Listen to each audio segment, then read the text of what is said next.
અંતે યામતી સા ગતિ. અંતમાં જો ભગવાનમાં તમારી મતિ હશે તો પરમાત્માનું ધામ મળી જશે, અને સંસારમાં મતિ હશે તો ફરી પાછો સંસારમાં આવવું પડશે તમારે.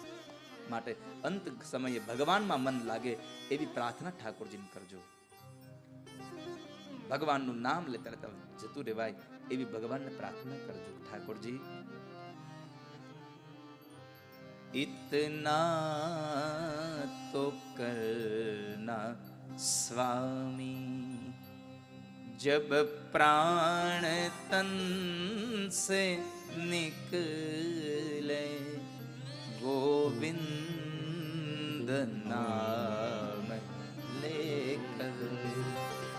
जब प्राण तन से निकले इतना तो करना स्वामी. इतना तो करना स्वामी कि जब प्राण तन से निकले गोविंद नाम लेकर. ભગવાન તમારું નામ લઈ અને મારો પ્રાણ નીકળી જાય એવી કૃપા કરજો.